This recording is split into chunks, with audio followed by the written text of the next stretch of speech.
The shadow of corruption, a web of allegations. At the heart of the trial were accusations of bribery, fraud, and breach of trust. These charges, stemming from 3 separate cases, painted a picture of a leader allegedly willing to abuse his power for personal gain. Case 4000, perhaps the most serious of the 3, alleged that Netanyahu had granted regulatory favors to a telecommunications tycoon in exchange for positive media coverage. This quid pro quo arrangement, according to the prosecution, demonstrated a blatant disregard for ethical conduct and the public trust. Case 2000 focused on an alleged deal between Netanyahu and a newspaper publisher.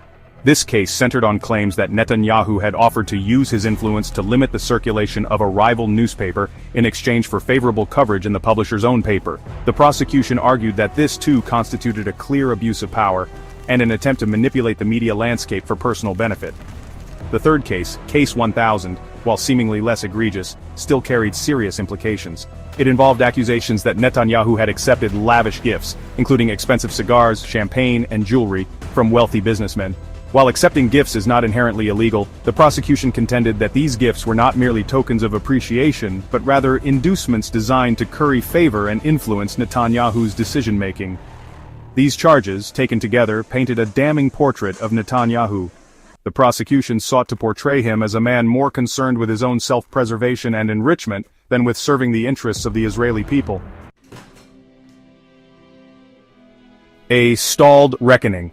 The trial's long road. The path to justice is rarely straight, and Netanyahu's trial was no exception.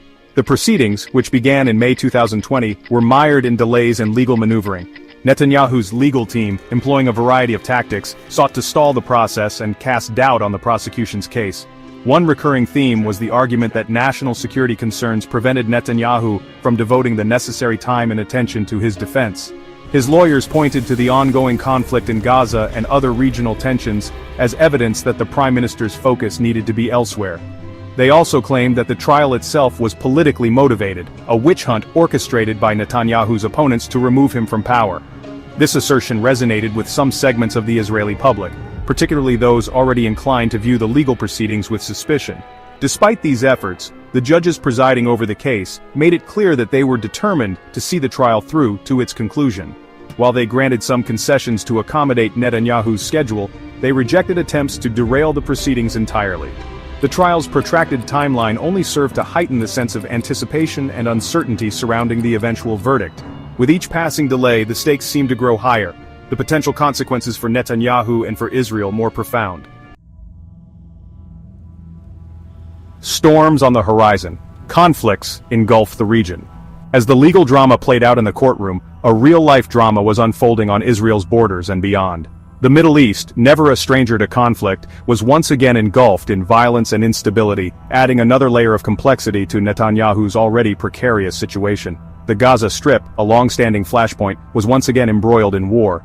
Hamas, the militant group that controls Gaza, had launched a series of attacks on Israel, prompting a fierce military response. The conflict resulted in significant casualties on both sides and exacerbated the humanitarian crisis in the impoverished Palestinian territory. Meanwhile, the Syrian civil war, now in its second decade, continued to rage.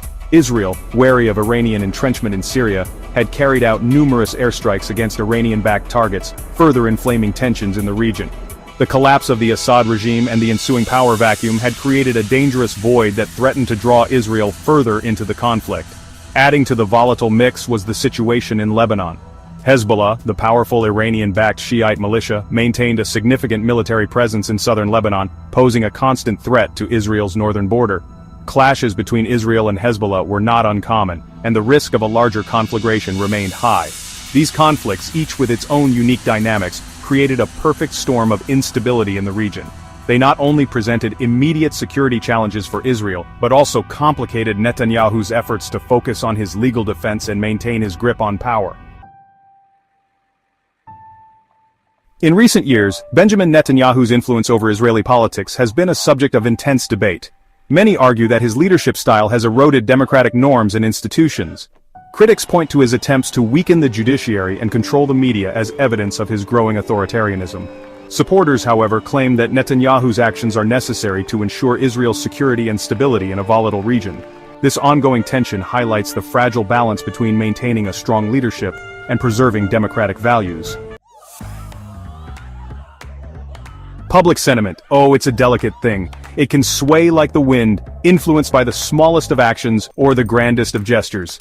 In this moment, the balance of public opinion hangs in the air, teetering on the edge of uncertainty.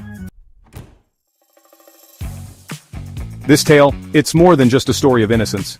It's a web of conspiracy, where the innocent are caught in the crossfire of hidden agendas and shadowy plots. The truth is often obscured, leaving many to wonder who can be trusted. The implications for Israel's future are profound. Every decision made today echoes into the future, shaping the destiny of a nation. The stakes are high, and the consequences, well, they could be far-reaching and long-lasting. Justice and uncertainty, they're intertwined in a complex dance. In the pursuit of justice, uncertainty often lingers, casting a shadow over the process. The path to justice is rarely straightforward, and the outcomes, well, they remain uncertain until the very end.